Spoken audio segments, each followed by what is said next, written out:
saludo fraterno, mis queridos hermanos y amigos que durante todo este año han estado constantes, pendientes de este canal, de la predicación de la palabra del Señor por este canal. Todos reciban un cordial saludo, la mejor de las bendiciones de parte de nuestro Señor, esperando que el cierre de esta lección haya sido de mucha bendición espiritual, individualmente. Hemos llegado ya a la última lección de este año. Todo lo que inicia debe terminar. Que todas las lecciones que se estudiaron en cada trimestre, que hayan podido tocar la puerta de nuestro corazón y despertar el compromiso de decidirnos por vivir sin pecar, por apartarnos del pecado, tener la justa medida para hacer las cosas correctamente. Como la sierva del Señor se expresó de Job, Job educaba su mente y su corazón para no pecar contra Dios. Si él lo pudo hacer, también nosotros podemos hacerlo, aún en contra de lo que muchos charlatanes enseñan hoy con respecto a la santidad. Una palabra de oración antes de entrar al análisis de los puntos más importantes de la última lección del año 2024. Nuestro Dios y Padre que está en los cielos, muchas gracias por permitirnos llegar a este momento. Al final del ciclo de lecciones de escuela sabática y en especial llegar prácticamente al final de este año. Si estamos aquí es porque nos ha bendecido, nos ha cuidado, nos ha protegido. No es casualidad. Separados de usted no podemos hacer nada y hoy podemos comprobarlo. Señor, una vez más suplicamos que envíe a su Espíritu para que nos haga entender su palabra. Esa palabra maravillosa que brinda oportunidades. Esa palabra maravillosa que contrista el corazón. Esa palabra maravillosa que convierte vidas y que lleva luz aún a los rincones más oscuros de este planeta. Bendiga su palabra en el nombre de Jesús. Amén y amén. Lección número 13. Se acabó el año 2024. ¿Qué nos deparará el futuro? Solo nuestro Dios lo conoce. Epílogo. Conocer a Jesús y su palabra. ¡Qué binomio más maravilloso! Y queridos amigos y hermanos, en este binomio tenemos todo. Todo. Conoce a Jesús y conoce su palabra y tendrás la vida eterna. Pero no solo los conozcas, interiorízalos, invítalos a tu alma. Que esa verdad pueda transformarte. No vale la pena nada más conocer. Hay que creer y hay que cambiar. Ya lo expresa Juan 5:39. Escudriñad las sagradas escrituras, porque a vosotros os parece que en ellas tenéis la vida eterna, y ellas son las que dan testimonio de mí. ¿Cuál es tu opinión sobre la palabra de Dios? ¿Es meramente un libro como los demás? ¿Es así como la alta crítica se ha infiltrado hoy para contaminar la teología moderna y restarle respeto a la palabra de Dios? Ya no es autoridad, ya no es inspiración. Si lo fuera, nuestra iglesia sería lo que fue un día. Pero hoy podemos ver el resultado de lo que ocurre cuando nos apartamos de Jesús y nos apartamos de su palabra. Esta lección ha dicho una serie de verdades fantásticas, impresionantes, que yo a veces me pongo a pensar, ¿cómo es posible que las lecciones de escuela sabática toquen tantas verdades y que la iglesia marche por un camino diferente, por un rumbo diferente, porque sus dirigentes están caminando por un rumbo diferente? Porque estas lecciones de escuela sabática son revisadas por un grupo colegiado de ministros que se encargan de que se diga puntualmente lo que se debe decir. Estas lecciones han pasado por ojos expertos. ¿Cómo es posible que aquí se digan verdades apegadas a la palabra y sin embargo la iglesia lleve otro rumbo? Y la introducción a la lección nos lo explica. Aunque llevaban más de 3 años con Jesús y Él les había anunciado una y otra vez lo que sucedería, los discípulos seguían sin estar preparados para la crucifixión y la resurrección. ¿Qué podría decir hoy? La iglesia sigue sin estar preparada para enfrentarse con la persecución y con el recibimiento de su Maestro y gran Dios Jesucristo. Por desgracia, no habían prestado atención a sus palabras, a las palabras de Jesús.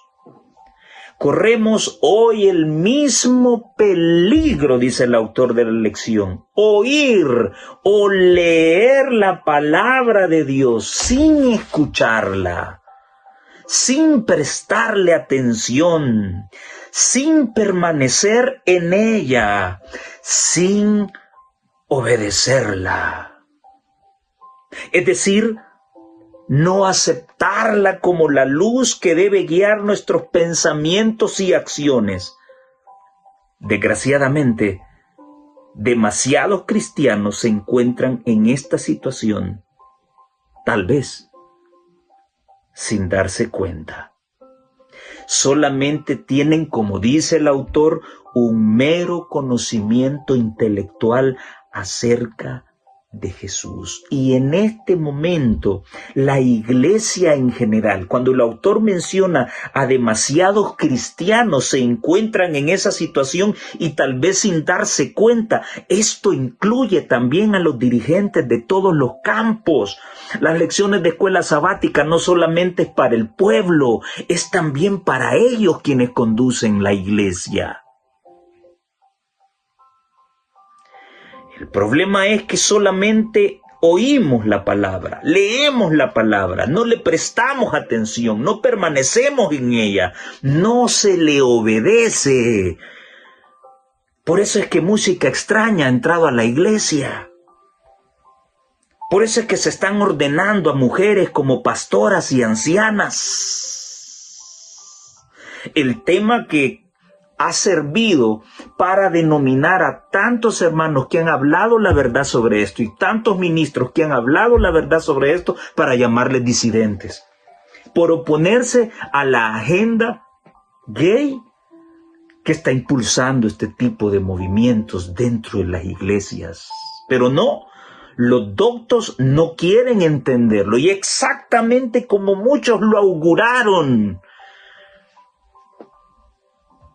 Hay tantas cosas dentro de la iglesia con respecto a la ordenación que están acarreando muchos más errores dentro de nuestra iglesia. Luces, humo, festivales, gritos, danzas, bailes. Todo ocurre porque una dirigencia dormida, permisiva, y un pueblo que tiene más sed de pecado que de Cristo,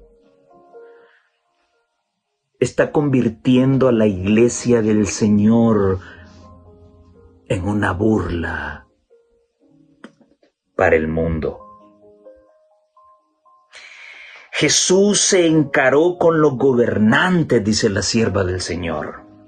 Los reprendió por la dureza de su corazón y su ignorancia de las Escrituras. ¿Será que estarán pasando por lo mismo los intocables del movimiento adventista? La dirigencia tanto de la conferencia como de cada campo. ¿Será que estas palabras no son para ellos también? Jesús se encaró con los dirigentes, con los gobernantes,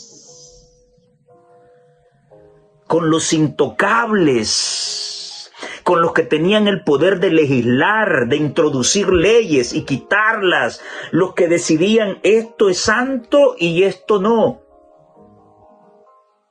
Los reprendió por la dureza de su corazón y por la ignorancia que tenían sobre las Escrituras, a pesar de que eran doctos y teólogos.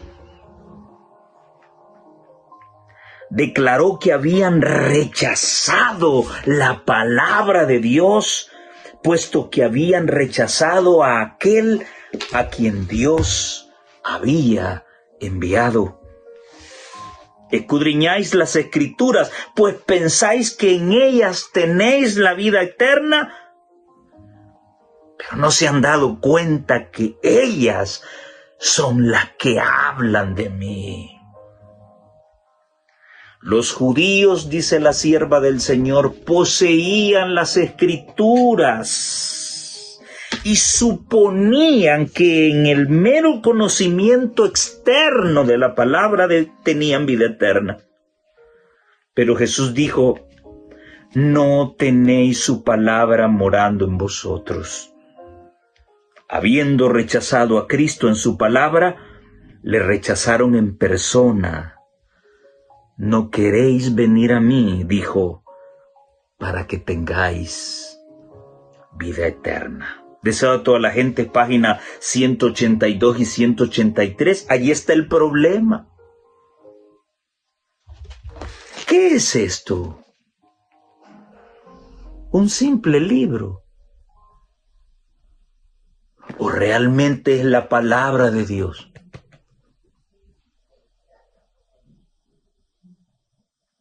¿Este libro debe acomodarse a mi forma de adorar? ¿O soy yo el que debe acomodarse a la forma de adoración a la que me invita a practicar? Ahora se baila, ahora hay gritos, hay vocerío. ¿Eso es lo que enseña esta palabra? Es posible ser cristiano y ver de menos este libro. Ya lo vimos, ya lo dijo ella. Había dureza de corazón en la dirigencia. Y esa dureza de corazón ellos la transmitieron al pueblo. Porque encontraron que había un pueblo que no quería consagrarse. Era un pueblo que quería practicar las cosas religiosas, pero al mismo tiempo disfrutar de los placeres del mundo. Por eso la teología de Jesús no fue compatible con la forma de pensar de ellos. Porque Jesús vino a enseñar que para ganar el cielo debe haber santidad, porque sin santidad nadie podrá ver al Señor. Esta palabra tiene el poder de transformar el corazón. Y Jesús, que vino a ser la palabra reencarnada, Jesús, que es el camino, la verdad y la vida, vino a demostrarnos que el mismo poder que Él tiene para transformar esta palabra también lo tiene. Y lo estudiamos esta semana en ese reencuentro en que Jesús tuvo con sus discípulos en Galilea. Cuando pescaron durante toda la noche, no pudieron encontrar nada. Y en la mañana temprano había un hombre, un extraño, que les pidió algo de comer. ¿Cómo nos pides algo de comer si hemos pasado toda la noche pescando y no ha habido nada? Aquel extraño les dice: tiren la red de este lado. Y esa red se cargó de peces.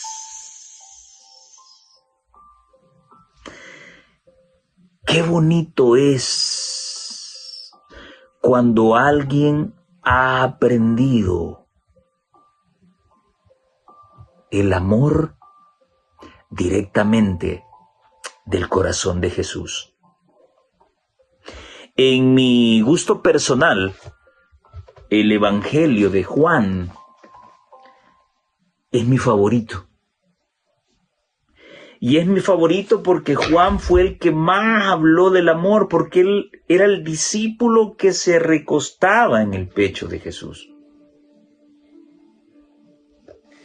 La Biblia habla, y él mismo lo describe, el discípulo que Jesús amaba. Y hay algunos rasgos distintivos que ya en el ocaso del estudio del Evangelio de Juan quisiera mencionar. Juan era el que estaba al pie de la cruz, junto a la mamá de Jesús, el día de la crucifixión. Juan fue el que realmente reconoció que Jesús había resucitado al ver los lienzos bien dobladitos en el lugar donde le habían sepultado.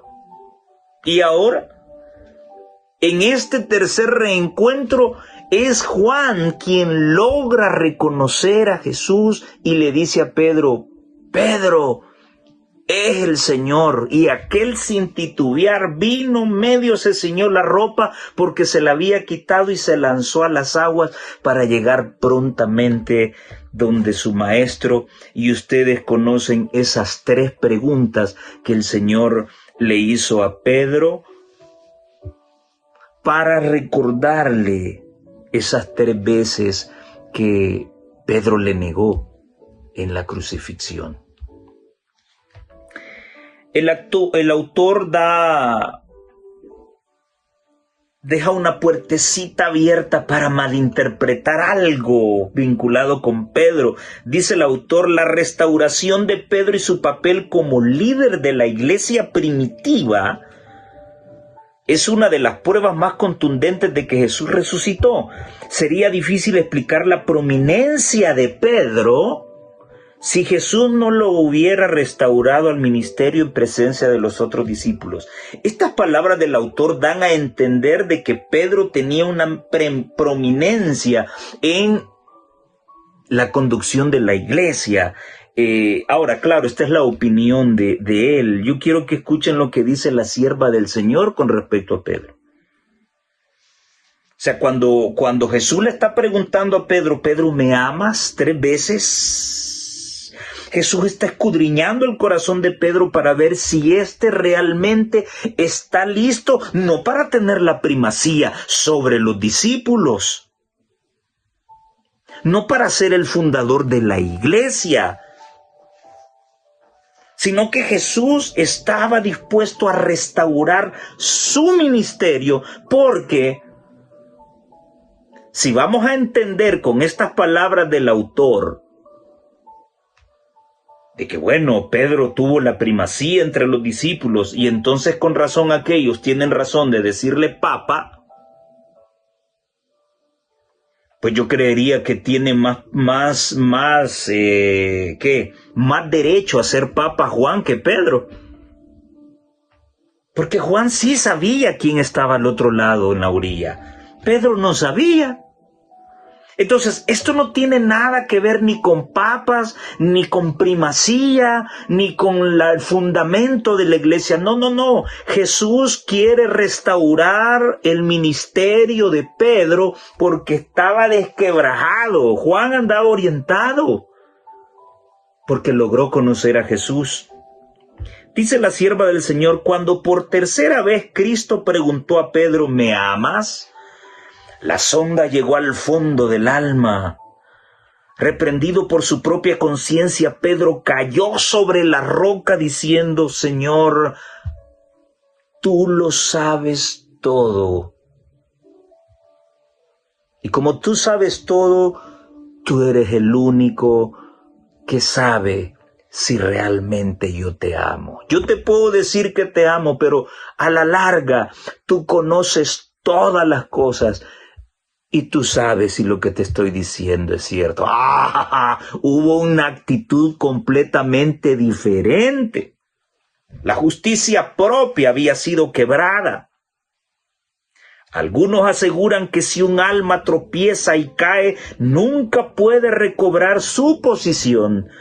Pero el caso que estamos considerando contradice esto. Al encomendar a su cuidado las almas por las que había dado su vida, Cristo dio a Pedro la evidencia más fuerte de su confianza, no en su primacía, su confianza en su restauración, dice la mensajera de Dios. Pedro tenía ahora la humildad suficiente para comprender las palabras de Cristo. Y sin dudar más, el discípulo que había sido inquieto, jactancioso, presuntuoso, se volvió sumiso y contrito. Siguió de veras a su Señor, el Señor al cual había negado. El pensamiento de que Cristo no lo había negado ni rechazado era para Pedro luz, consuelo y bendición. Conflicto y valor, página 322, y ella sigue diciendo en Palabras de Vida del Gran Maestro, páginas 123 y 124, debemos contemplar a Cristo. Amigo, dirigente, administrador, debes tú contemplar a Cristo. La ignorancia de su vida y su carácter induce a los hombres a exaltarse en su justicia propia. Hermano anciano de iglesia, líder de iglesia, debes contemplar a Cristo. Ignorar la vida de Cristo y su carácter te inducirá a exaltarte en tu justicia propia y cometer errores garrafales como los que estás cometiendo en este momento. Todos, la iglesia en general, debemos contemplar a Jesús, porque si ignoramos su vida y su carácter, entonces nos induciremos a exaltar nuestra justicia propia y a vivir encerrados en los pecados que estamos cometiendo en este momento.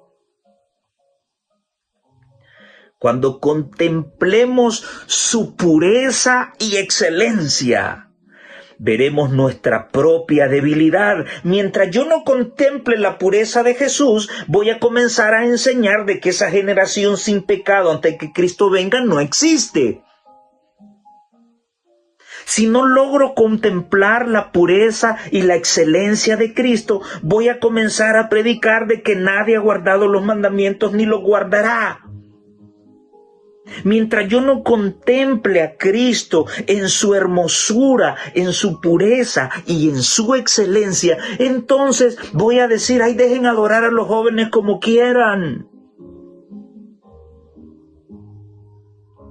Si quieren adorar escuchando a Ricardo Montaner, si quieren adorar escuchando a Marc Anthony o quien sea, déjenlos. Lo importante es que adoren a Dios. Si yo dejo de contemplar la pureza de Cristo, voy a predicar esas barrabasadas.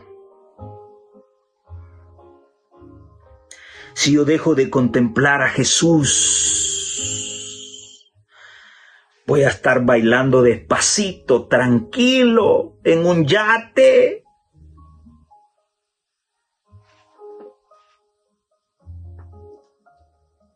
Cuando contemplamos su pureza y excelencia, veremos nuestra debilidad. Por eso es que nos estamos equivocando. Por eso es que ustedes, señores, están llevando a la iglesia por otro rumbo, porque todavía no han contemplado la pureza de Jesús. Y si no la han contemplado, entonces, ¿cómo van a darse cuenta de sus debilidades? Cuando contemplamos su pureza y excelencia, veremos nuestra propia debilidad, nuestra pobreza y nuestros defectos tales cuales son. Nos veremos perdidos y sin esperanza, vestidos con la ropa de la justicia propia, como cualquier otro pecador.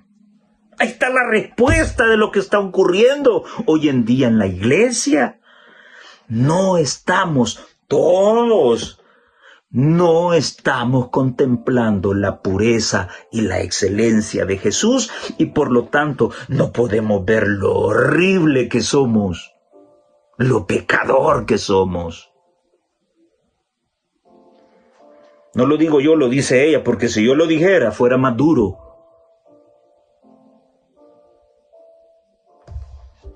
Mientras más nos acerquemos a Jesús y más claramente apreciemos la pureza de su carácter, más claramente discerniremos la excesiva pecaminosidad del pecado.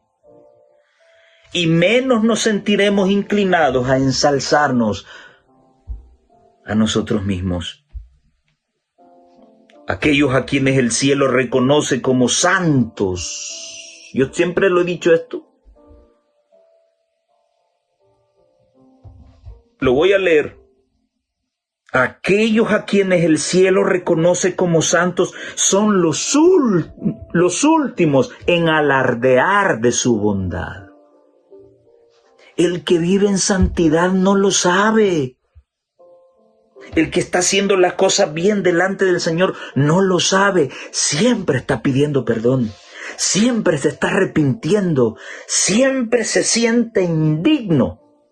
Pero el que comienza a decir, otro como yo, no hay. Verdaderamente que el Evangelio necesita gente como yo. Ese anda más perdido que Gilligan en la isla. Los que son santos en el cielo, los que son reconocidos en el cielo como santos, son los últimos en alardear de su bondad o de su santidad, ¿no? El apóstol Pedro llegó a ser fiel ministro de Cristo y fue grandemente honrado con la luz y el poder divinos. Tuvo una parte activa en la formación de la iglesia de Cristo. Tuvo una parte activa, no fue el primado. Tuvo una parte activa en la formación de la iglesia de Cristo. Pero Pedro nunca olvidó la terrible vicisitud de su humillación. Su pecado fue perdonado y sin embargo, Él bien sabía que para la debilidad de carácter que había ocasionado su caída, solo podía valer la gracia de Cristo. No encontraba en sí mismo nada de qué gloriarse. Y si el Señor pudo hacer eso con Pedro, pudo perdonarlo y restaurarlo, también lo puede hacer contigo. No importa el puesto que ostentes dentro de la iglesia. ¿Y quién es para estarnos señalando a nosotros que estamos arriba y que hemos estudiado tantos años? Un miserable que Dios está utilizando en este momento para llamar tu atención, no a mí, sino a la palabra de Dios y a ese Cristo a quienes han rechazado. Y por eso hoy la iglesia se encuentra extraviada. Por eso es que la palabra del Señor nos invita a mantener los ojos fijos en Cristo, el autor y consumador de la fe. No en los hombres. No en los hombres. Yo también siempre he dicho esto, la Iglesia Adventista del Séptimo Día no tiene ni un tan solo error doctrinal, ni uno solo. El problema de la Iglesia Adventista del Séptimo Día no es su mensaje, es el carácter de quienes dicen pertenecer a la iglesia. De todos los que decimos pertenecer a esta iglesia, ese es el problema. Nosotros somos el problema. Nosotros hemos empequeñecido este evangelio y lo seguimos haciendo más chiquito.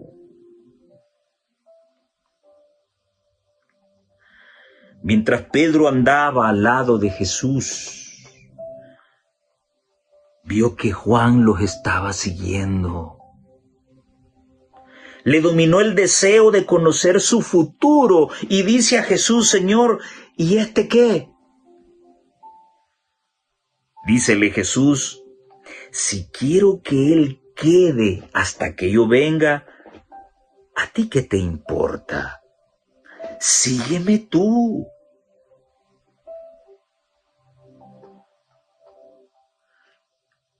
Mientras la familia fulana de tal siga yendo a la iglesia, yo no llego. Sigue tú a Jesús, deja a la familia fulana de tal.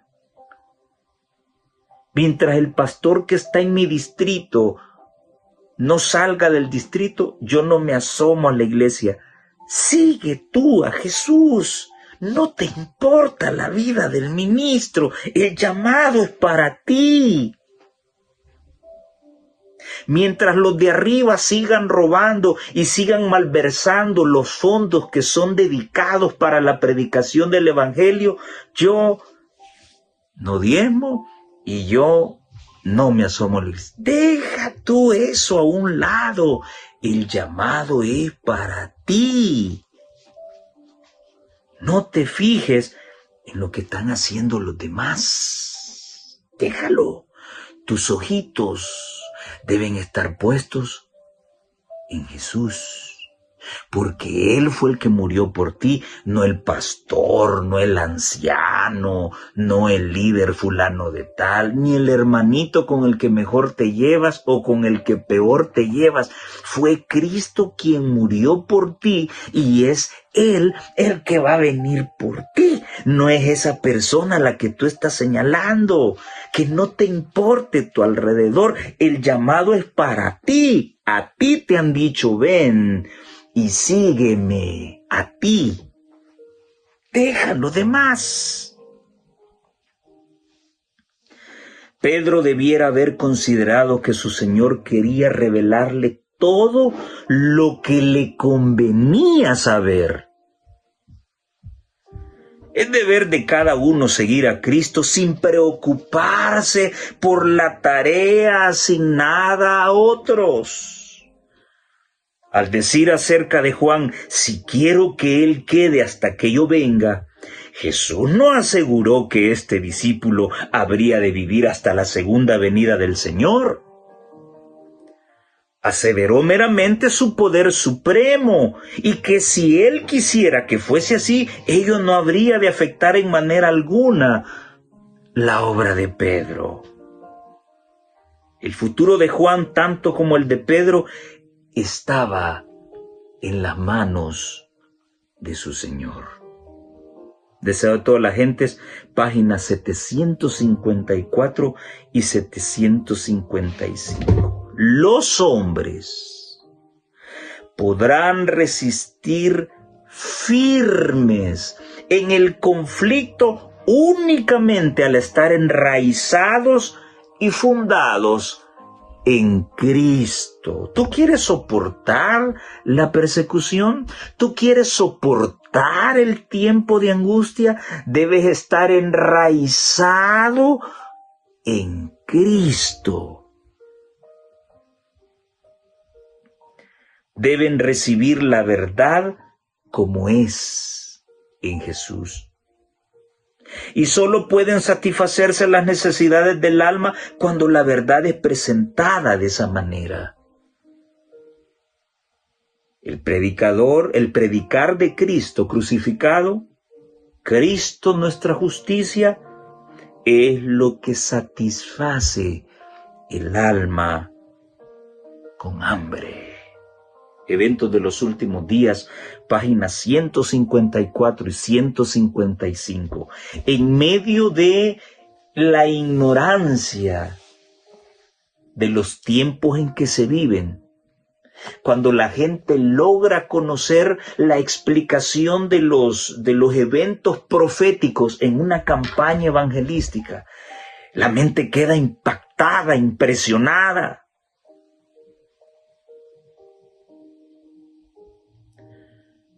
Pero siempre queda un vacío en el alma. Por eso es que a la par de la predicación profética debe aparecer el Cristo crucificado, la justicia de Cristo, porque eso es lo que finalmente va a llenar el alma. Si quieres encontrarte un día en el reino de los cielos con tu Señor, debes afirmarte en Cristo y no en nadie más. Es tremendo que en medio de tanta luz haya habido tanta ignorancia con respecto al Hijo de Dios cuando vino a este mundo. De igual manera, hoy en día podemos decir que esta iglesia ha sido bendecida con una luz formidable, tan formidable, que es ridículo ver los errores que hoy en día está cometiendo. No errores doctrinales, sino los errores conductuales que vemos hoy en día en todos los que decimos ser adventistas del séptimo día. No es posible.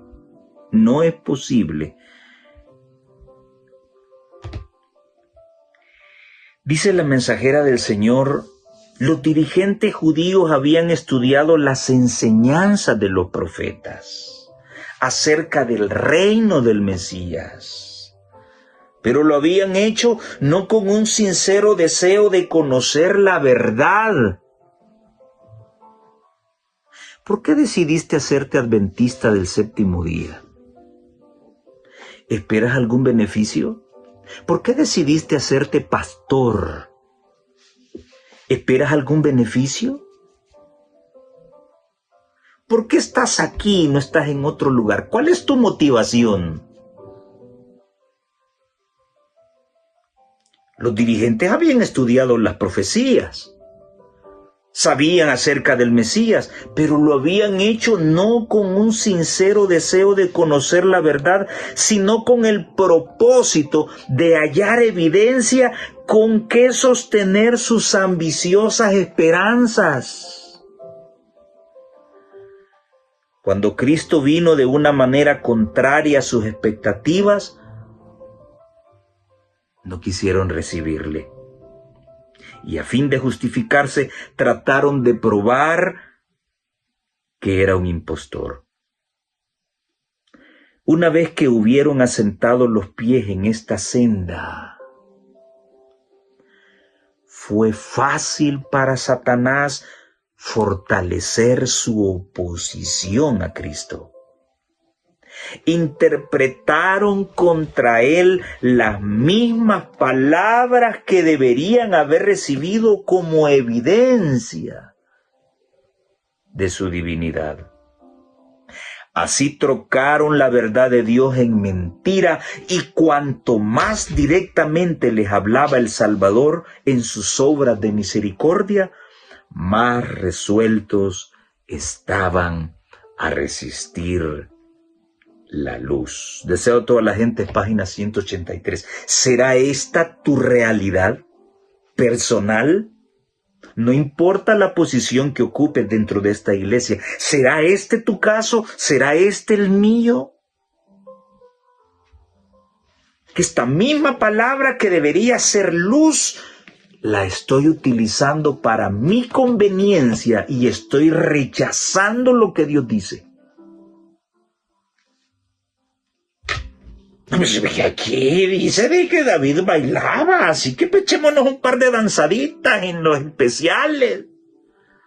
Metámosle más batería al asunto. Y hasta se levantaron una su doctora allí para que viniera a tergiversar toda la teología vinculada con la música de la Iglesia Adventista.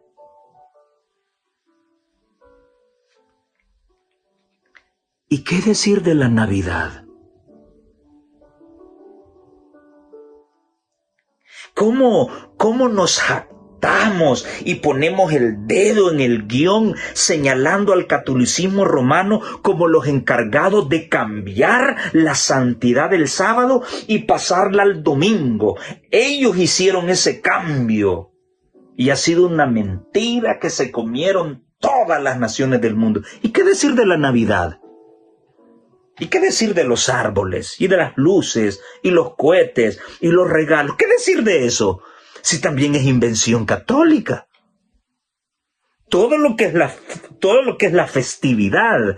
Pero la natividad está aquí centrada. Sí, pero no fue en diciembre, porque en invierno no pudieron estar los pastores allá afuera. ¿Y por qué en nuestras revistas, sobres de diezmos, sacamos 3 Reyes Magos si la Biblia no dice cuántos eran? ¿Por qué nadie dice nada? También ellos cambiaron y traslocaron toda esa cuestión, así como cambiaron el sábado por el domingo. Sí, pero ¿por qué aquello está mal y esto no? Esa misma palabra que fue dejada como luz para nosotros, es esa misma palabra la que estamos utilizando en contra de lo que Dios puntualmente ha prohibido. Entonces la pregunta es, ¿de dónde viene nuestra teología realmente? ¿Viene de arriba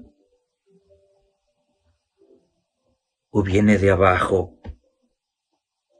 Y me gusta la pregunta que hace el autor.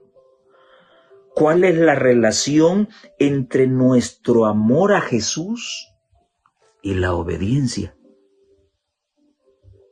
¿Por qué cualquier tipo de obediencia que no es fruto del amor corre el peligro de ser legalismo? ¿De dónde viene nuestra teología? Si viene de arriba, ¿por qué ha perdido el rumbo? Y quiero recalcar que el problema no es la teología de Dios. El problema es las manos donde fue puesta. Al inicio de los orígenes de esta iglesia cayó en las manos propicias, pero hoy en día, lamentablemente, está en manos incorrectas. si los pioneros resucitaran hoy, se avergonzarían de lo que sus ojos vieran sobre esta iglesia. Reconocerían inmediatamente que su esfuerzo fue en vano. Triste. Y no lo digo yo, hagan una encuesta. Hagan una encuesta. La gente no dice nada, no habla, pues porque tiene miedo. ¿Miedo de qué, digo yo? A una defraternización. Eso es lo que a mí menos me interesa. Pero hay mucha gente que está descontenta. ¿Pero por qué nuestra teología ha cambiado tanto? ¿Puede Dios cambiar? Cuando su palabra dice que es el mismo ayer, hoy y por los siglos de los siglos. Queridos amigos y hermanos, esta lección ha puesto el centro de la vida, lo que debe ser el centro de nuestra vida. Jesucristo. Jesús y su palabra. Allí deben estar puestos nuestros ojos. Y permanecer allí con Cristo.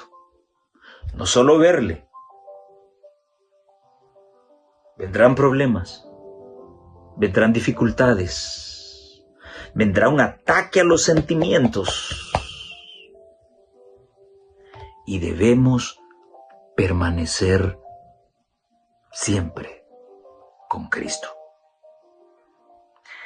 La mensajera del Señor dice: yo soy la vid y ustedes los pámpanos, recordándonos Juan 15:5. ¿Podemos concebir una relación con Cristo más íntima que esta? Las fibras de los pámpanos y las de la vid son casi idénticas, dice ella. El tronco transmite vida, fuerza y poder de fructificación a los pámpanos o sarmientos de modo constante y sin impedimento alguno. La raíz envía la savia nutricia a través de los pámpanos. Tal es la relación que existe entre el verdadero creyente y Cristo. El primero mora en Cristo y se nutre de su savia. ¿Sabías tú que la ganancia de almas es el reflejo del tipo de cristiano que eres?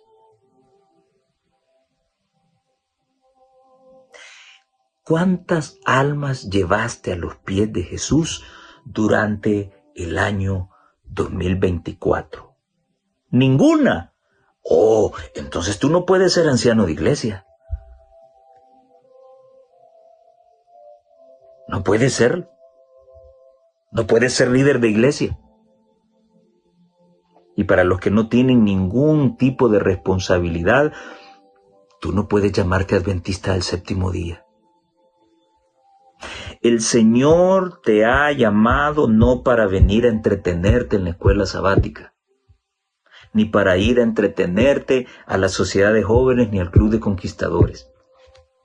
La prioridad por la que Jesús te llamó a este santo ministerio fue para predicar el Evangelio. Lo demás es añadidura. Lo demás. Hoy en día los jóvenes se entretienen en las sociedades de jóvenes, se entretienen en el club. Ya no se tocan puertas.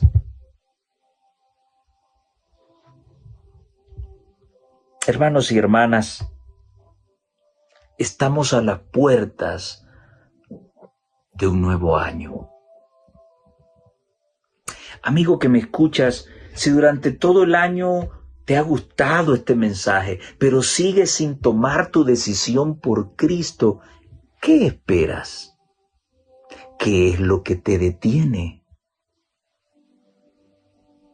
El año está por terminar. ¿No quieres un compromiso formal con Jesús? No con los hombres,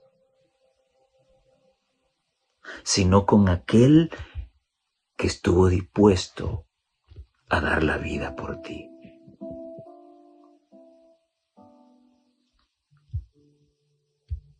Estimados pastores que me escuchan, dirigentes de iglesia que pueda haberle llegado esta grabación que se está haciendo, ancianos de iglesia, líderes de departamento,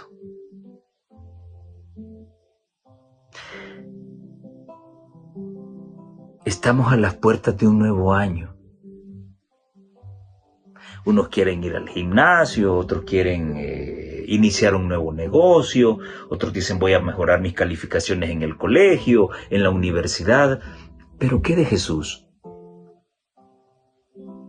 ¿Por qué no hablamos de consagrarnos a Cristo? ¿Acaso no merece Jesús que podamos verle en la hermosura de su santidad?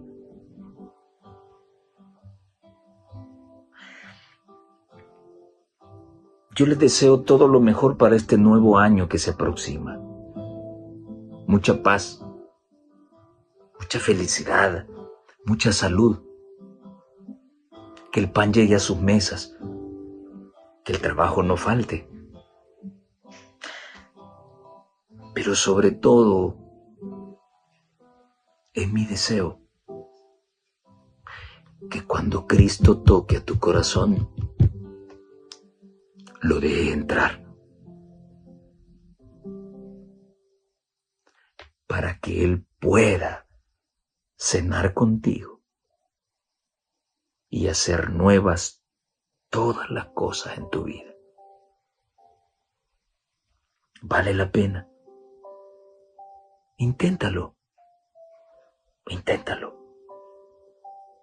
Creo que es el tiempo de decirle no al pecado y decirle sí a Jesús. Que el Señor te bendiga, te lo deseo con todo mi corazón. Y si Él lo permite, nos vemos en la próxima.